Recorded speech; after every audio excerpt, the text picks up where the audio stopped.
Mayong adlaw ka na itong tanan. Itong oras pero medyo kapit-kapit ang human, no? Pero ining oras lang kay Sunan, kasama ni kakahigayon din nato nga magawati tas pulong sa Ginoo. Ibig na itong mga ginawa, naghahimo kita o ang kalibutan naghahimo o dunay gisip nga time sa kalibutan kinigingon nga December 25 muni siya ang Christmas, no? Nga sa ulos na ng katawhan di lang kay Pilipinas lang ibang kalibutan ni katong mga tao nga nagtuo sa Dios. Dios na nga itong mga Muslim country amot na kanila kung ano sa kailang meaning sa Christmas, no? Sa ilahang dapit sa mga nasod nga hindi tawag og Muslim country. O sa mga Kristohanon mga igsunan karong mga oras nagset po ta og oras o adlaw sa ato pod nga kining iglesia o sa adlaw kay paghimuon ang kining nga Christmas party, no?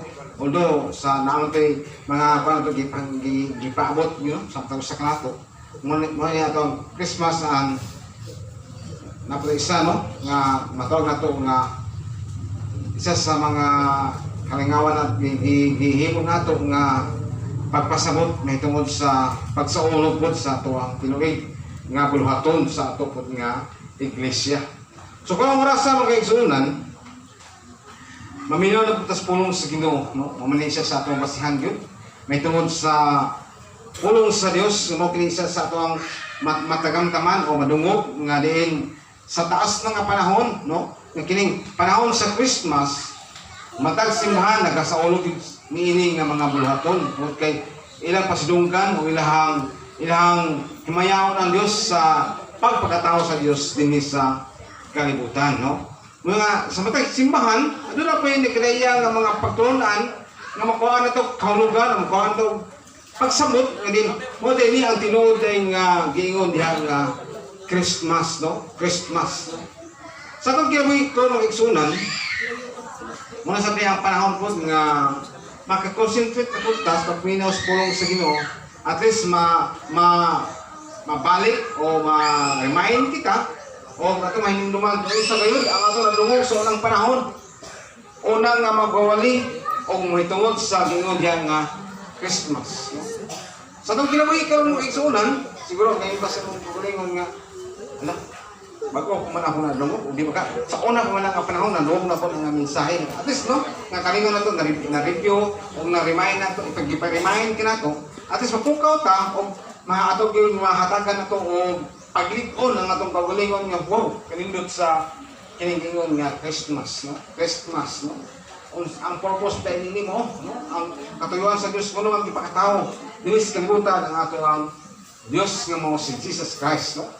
Kung ako siguro sa akong kagulingon na ako'y anak, no? Muktong anak sa Dios kaya ipadala ako sa kalibutan niya bago sa kalibutan doon ay pagkabuhaton sa mga katawan tayo siguro ko sa akong kagulingon nga pagka na lang din mga tawanan sila pa atagan akong pabor sila pa mahal tigaan ako sila o kahigayunan pa silang kinabuhi pero yan ay pagkikibuhat nila sa ako ang anak ng ipadala niya kanila, no? Muna sa kinabuhi ko nung nagsunan kung natin balaan ng kasunatan, no? Magpaan ako ito verse, no? Box sa Lucas kapitulo 2 verse 11 masahong kini kung kuha na ito siya pagtulunan karon sa atong kinabuhi ingon nga kita nagasaulog or atong yung ginahandom ang pagkatao ni Jesus Christ ng kalibutan. Kung masama nila sa hilom, no? O tulungan ako sa hilom, kung masama nila kay karoon sa unsig kay karoon gamhiuna na tao sa lungsod ni David ang inyong manuluwas ang Kristo na Ginoo. Niya ito ang binabasa sa Lucas kapitulo 2 versikulo 11. Mamunta talaga ikaw mahanap mo ka langit doon. Ning kamuntuhon dapat sa kautuhon pasalamatan kami kanimo kay kitagaan pa nimo kay kayunan nga makaminaw sa mga pulong o makuha na mo kini mga pagtulunan para masabtan lagi namo ninyo kung sa gipatuyuan kung sa hinungdan o sa angay ng pagkabuhaton ninyo nga kami ang katungog sa imong mensahe. Salamat sa tanan o Dios, ikaw lamang ang among pasalamatan o ginapasilunggan yung tanan sa pangalan ni Ginoong Hesus. Amen. Kung iskot ta Pasko mo kay sunan, dili man sure na nato na sa ikatingala, no? Dili naman ta surprise niya ang tanan tungod kay pinanakatuig ang labay nga naga sa ulog ta og Pasko. Hindi sa pagkaulog sa Pasko, ang ato na ma-surprise niya kung dahil hatag nato nga sikreto, no?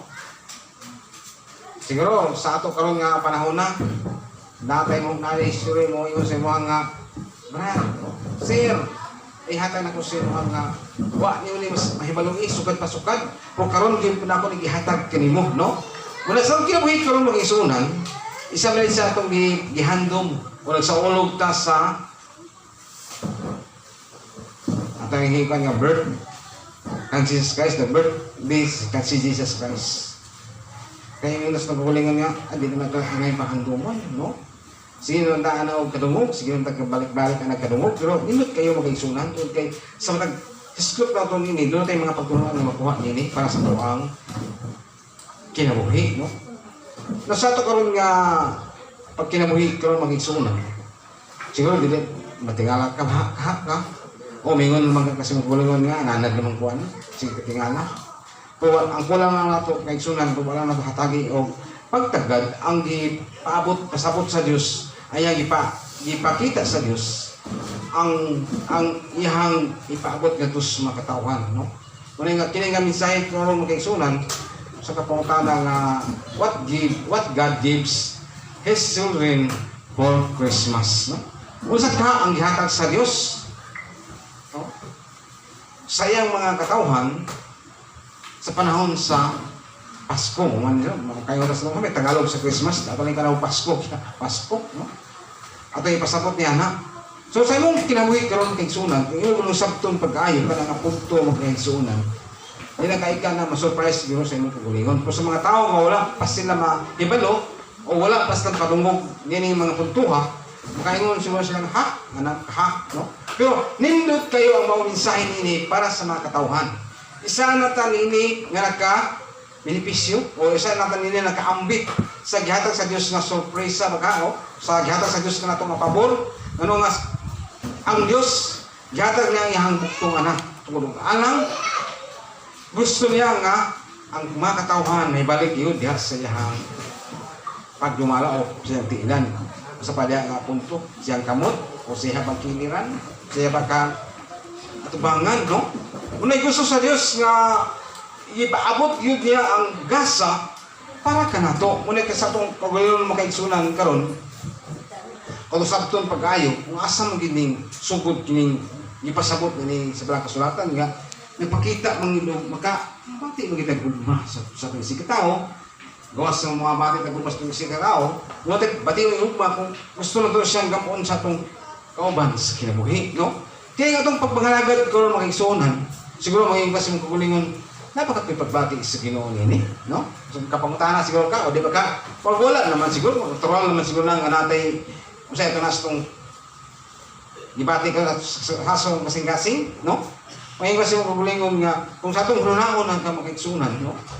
O di matingala ka. Wow, kanindot tungod kay pinagi kang Kristo Jesus. Iyang ipadagamtam nako nga kabulod ay ko nga mo mahigugma kaniya. Muna karon nga niya kata karon simba. Oh, gata na to ang panahon sa iya. Yung kasi mong kulingon dito, iba ko tanan perminting nga magasimba. Practice na lang, no? Sa imong kinabuhi karon. Nagsugod ka, napaabot nimo nga sa katawhan, paabot nimo sa makita nimo, o labos na lang imong ipaabot sa Dios, nga ikaw mismo dahil sa imong kugulingon. Nahigugma ka sa Dios tungod sa ihatag niya nga bugtong anak para sa atong tanan. Mula sa itong kinabuhi karon magkaigsunan, kung imong yung susihon gyud nimo ang gihatag sa Dios sa imong sa iyang ipaabot sa iyang bugtong anak, no? Makuha ang kinato gulagway po sa itong kinabuhi, no? Ya, makuha ang pamingin kasi mong kugulingon sa una, mangtas kay ko. Kung sa liha nga na Kristohanon na kunosan, no? Sa una, sa dili pa ko Kristohanon, dili kay ko ganahan og mga tao nga, no? Madinungtanon ka, no? Kung silang nangalagad na kus Ginoo nakuhaan na akong pagkasuko sa akong isikataw. Tungod kay gipakita sa Dios ay ang gugma tungod alang sa tuang kayuhan sa tuang espirituhan nga bayan sa tuwang pagpuyo ng kalibutan. Kung ako ang oras sa makaigsunan, no? Doon na tayo makuha nini mga pagturunan. Kung sa gayud ang gipaabot sa Dios dinhi kanato, no? Nga ano man gipakataon niya ang iyang bugtong anak. Ato isang balik-balik kon kaigsunan tungod kay kini atong panahon karon kaya gihimo karon nga celebration mo kini siya ang butang nato nga Christmas, no? Pasko.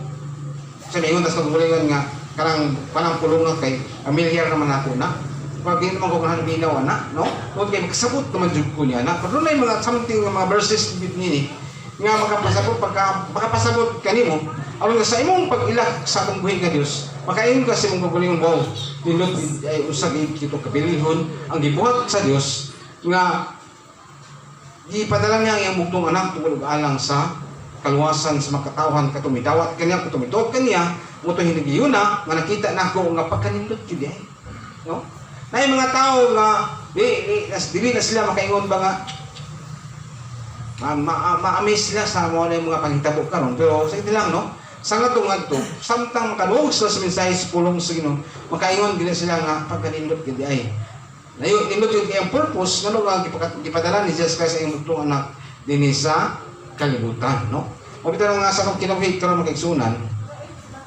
dili siya ingon nga kay pamilyar aning mga puntuha uban pamilyar na itong mga tao nga magbalik-balik na sila sa kuminaw nila nga mensahe no pero sa kung kagulan magkison kinahanglan gitao kanunay nga makabati kanunay nga maabot sa to mga pangunahuna so dayto ka importante ang hitabo sa nang panahon nga gipadala magid sa Dios ang ihang bugtong nga anak no? Kung wala kang gipadala sa Dios ang ihang bugtong anak ay possibility gid kini nga to ang dagan karon sa kalibutan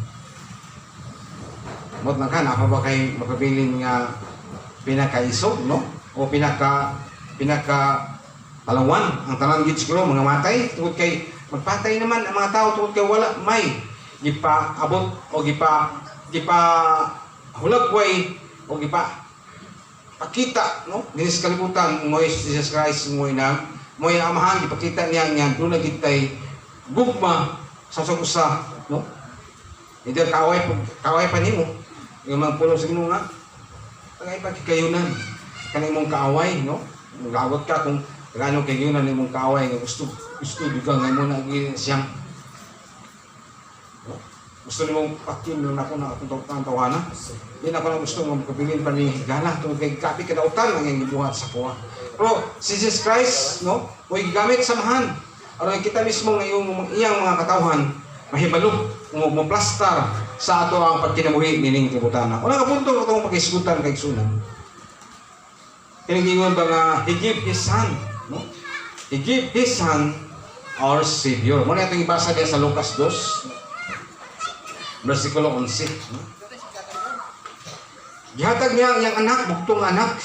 May makuha na itong pagtulunan nga kinigay yang bugtong anak niyang padalas kalibutan mo din ang atong manluwas no kumingo si mong kabulingon nga ay manluwas ba no nga nagunanin naman ko hangtod sa hangtod no asa mo ko napitang giluwas na ani padalas samahan kani si Jesus Christ no tukuan ko nato siya o dunga nga mga pagtulunan sa kalibutan di pa sila nato hay say karon daghan pa no ang mga butang ano nga ipadala man ang iyang itong anak dinis kalibutan mananaan na itong kaigsunan sa panang sulti kagay na kini nga itong kalibutan naputos kini siya sa pagkadautan so gusto sa Dios nung silutan na niya ang kalibutan gusto na niya nga katapusan ng kalibutan no pero nagpatigbabaw gid ang iyang pagmahal ano nga nagit kanunay no nga sa todo naglagot ka ng tawhana apan tungod kay na may sugo sa pulong sa Ginoo nga mapakita ginato ang pagmahal sa todo naglagot ka mulikay na lang ka usa no inyong balik na sunod kung mulian ang imong pagbati naka-system ko ba niya na no yung nga kay sa okay kay makita ko ang tawhana o kanang kung isig ka tao kung makita ko na maglagot jud ko niya